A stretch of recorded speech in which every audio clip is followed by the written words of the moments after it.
Jerry हैरान परेशान सा ऑफिस से बाहर निकलकर गेट को जोर से मारता हुआ खुद से ही बोला, यार क्या मुसीबत है। लगता है ईश्वर ने मेरी ही किस्मत में सारी परेशानी और तकलीफ लिखी हुई है। कितनी उम्मीद से इस इंटरव्यू के लिए आया था, मगर टाइम पर किसी और का सिफारिश से सिलेक्शन हो गया। अब फिर नए सिरे से नौकरी की तलाश करनी पड़ेगी। उसकी बात सुनकर उस ऑफिस से बाहर निकलने वाला टोनी, जो उस इंटरव्यू के लिए आया था, वो भी फ्रस्ट्रेटेड होकर बोला, यार तुम अकेले ही नहीं हो, इस सिफारिश ने तो सबकी जिंदगी खराब कर दी है। समझ ही नहीं आता है कि हम जैसे लोगों को कोई नौकरी मिलेगी भी या नहीं। दोनों बातें कर ही रहे थे कि तभी सामने से एक शव यात्रा निकली। उस शव यात्रा को देख दोनों ने हाथ जोड़े, मगर टोनी की आंखों में एक अलग ही चमक थी। तभी शव यात्रा से टकराकर एक सिक्का जेरी के पैरों में आकर गिरा। वो उठाकर दोबारा फेंकने ही वाला था कि टोनी ने उसका हाथ पकड़ लिया। अरे ये क्या गजब कर रहे हो यार, ये सिक्का तो बहुत किस्मत वालों को मिलता है। किस्मत वालों को मिलता है? मैं तुम्हारा मतलब नहीं समझा। हमारे यहाँ ऐसा कहा जाता है कि शव यात्रा पर जो सिक्का डाला जाता है, वो यदि किसी को मिल जाए तो उसकी किस्मत बदल जाती है। शायद ईश्वर ने तुम्हारी सुन ली, ये तुम्हारी किस्मत बदलने के लिए ही तुम्हें मिला है। जेरी इन सब बातों पर यकीन नहीं करता था, मगर टोनी के बार बार बोलने पर उसने ये सिक्का अपने पॉकेट में डाल लिया और वहां से चला गया। जैसे ही जेरी वहां से गया, रंग बदल गया था। घर पर आकर जेरी उस सिक्के के बारे में भूल चुका था। तभी उसके फोन पर टोनी का फोन आया। अरे पहचाना, मुझे आज दोपहर में मिले थे। कौन? अरे मैं वही बोल रहा हूँ जिसने तुम्हें शव यात्रा के सिक्के के बारे में बताया था। आज रात सिक्के से कोई विश मांग कर सो जाना, सुबह होते ही तुम्हारी विश पूरी हो जाएगी। टोनी की बात सुनकर जेरी सोच में पड़ गया कि उसे उसका मोबाइल नंबर कैसे मिला। वो उससे कुछ पूछ पाता उसके पहले ही फोन डिस्कनेक्ट हो गया। जेरी दोबारा फोन लगाने की कोशिश कर रहा था, मगर टोनी का फोन एंगेज आने लगा। जेरी ने उस कॉइन को हाथ में लिया और बोला, काश इस वक्त मेरी माँ मेरे पास होती, कैसे भी वो आ जाए, बस आई नीड हर। सोचते हुए जेरी सो गया। नींद में उसे लग रहा था कि वो किसी गहरे गड्ढे में गिर रहा है, जहाँ बहुत अंधेरा है। गड्ढे में से खुद को बचाने के लिए उसने एक रस्सी को पकड़ा। वो रस्सी नहीं बल्कि एक सांप था, जिसे देखकर चीख निकल गई। वो घबरा कर उठा तो उसके घर की घंटी बज रही थी। उसने घड़ी की ओर देखा, रात के 3 बजे हुए थे। इतनी रात को कौन होगा?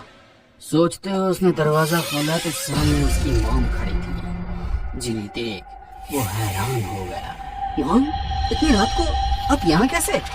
ना जाने क्यों मेरा दिल बहुत बेचैन हो रहा था, इसीलिए बस तुझसे मिलने के लिए आ गई। अपनी मॉम को घर के अंदर लाकर जेरी उससे कॉइन के बारे में सोचने लगा, क्योंकि उसने रात को ही उसे अपनी मॉम को बुलाने की मांग की थी और वो पूरी हो गई। उसे समझ नहीं आया कि ये कॉन्फिडेंस है या फिर इस कॉइन ने उसकी विश पूरी की है।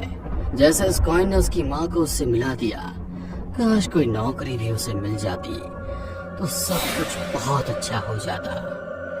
वो सोच ही रहा था कि उसके फोन पर एक वॉइस मैसेज आया, जो कि टोनी का था। हो गई तुम्हारी पहली विश पूरी, मगर अब बदले में मुझे क्या मिलेगा ये बताओ। कहते हुए वो जोर जोर से हंसने लगा।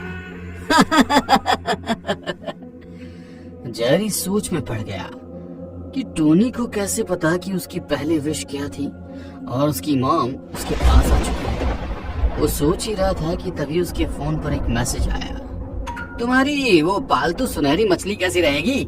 मैसेज सुनकर जेरी भागते हुए अपने फिश एक्वेरियम के पास गया और उसने देखा कि उसकी सुनहरी मछली मरी हुई थी। जेरी को समझ नहीं आ रहा था कि सुबह से उसके साथ क्या हो रहा है। वो तुरंत अपने कमरे में जाकर सो गया। अगली सुबह जब उसकी माँ ने उसे उठाया तो वो एक लेटर उसे देते हुए बोली, बेटा, सुबह न्यूज़पेपर के साथ ये लेटर भी आया था, देख तेरे किसी काम का हो। माँ के हाथ से खत लेकर वो उसे देखने लगा। वो किसी कंपनी का ज्वाइनिंग लेटर था। कंपनी का ज्वाइनिंग लेटर? पर मैंने तो अभी किसी भी कंपनी का इंटरव्यू ही नहीं दिया। कहीं ये सब उस कॉइन की वजह से तो नहीं हो रहा है? कौन सा कॉइन? किस कॉइन की बात कर रहा है? और नौकरी मिलने पर खुश होने के बजाय उदास क्यों हो रहा है?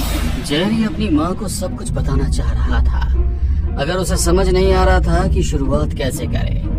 वो बिना कुछ कहे चुपचाप अपने कमरे में चला गया। उसे अब टोनी के मैसेज का इंतजार था।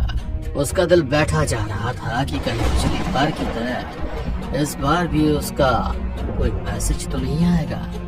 मगर फोन पर ऐसा कोई मैसेज नहीं आया। जेरी खुश था।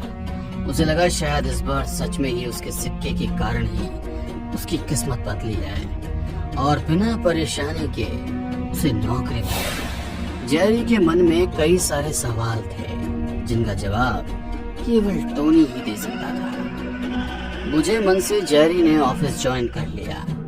तभी उसके फोन पर मैसेज आया, कंग्रेचुलेशन, नई जॉब मुबारक हो। मुझे तो लगा था कि तुम अभी जॉब ज्वाइन नहीं करोगे, मगर तुमने तो अपनी खुशियाँ चुनी है। मगर इसकी कीमत पता है क्या है? जितनी बड़ी विश उतनी बड़ी कीमत। टोनी का मैसेज पढ़कर जेरी पसीना पसीना हो गया। उसे समझ नहीं आ रहा था कि उसके पास से क्या जाने वाला है। वो जेरी का फोन लगाने लगा, मगर phone out of coverage area था। अब ये क्या नई मुसीबत आने लगी? क्या कीमत होगी अब मेरी जॉब की? सोचते सोचते जेरी को पसीने आने लगे।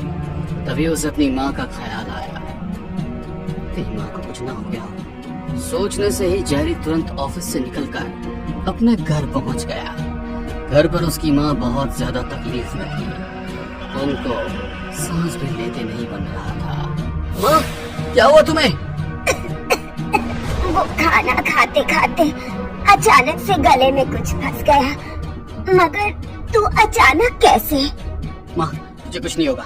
ये सब उस कॉइन की वजह से हुआ है ना। वो कॉइन मेरे पास रहेगा और ना ही वो नौकरी रहेगी। मुझे कुछ भी नहीं होगा। कहते हुए जेरी ने वो कॉइन फेंक दिया, मगर फिर भी उसकी माँ की सांसें उखड़ गईं। वो उनको हॉस्पिटल ले जाने लगा। तभी उसके मोबाइल पर एक मैसेज आया, अपनी माँ को बचाने की कितनी ही कोशिश कर लो, वो नहीं बच पाएगी। कॉइन कहीं नहीं गया है, वो अभी भी तुम्हारी जेब में ही है। जेरी मैसेज पढ़कर उसको फोन लगाने लगता है, मगर उसका फोन नहीं लगता। इस मुसीबत से कैसे पीछा छूटेगा?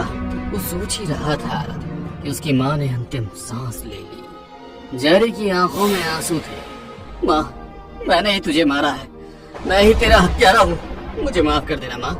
मैं अपनी किस्मत बदलने के बारे में सोचता तो ये सब कभी ना होता।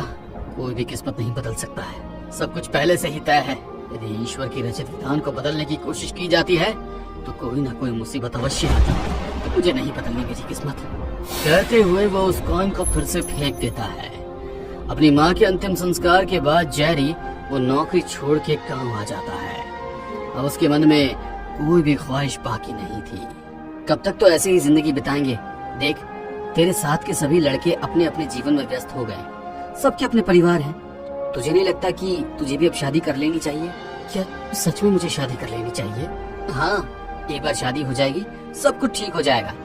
दोस्त के कहने पर अब जेरी के मन में भी शादी करने की इच्छा होने लगी थी। काश मेरी भी शादी हो जाए, मगर मेरे लिए लड़की कौन ढूंढेगा? सोते हुए जेरी सो गया। तभी देर रात उसके मोबाइल पर एक के बाद एक मैसेज आने लगे। मैसेज की बीप से उसकी नींद खुली।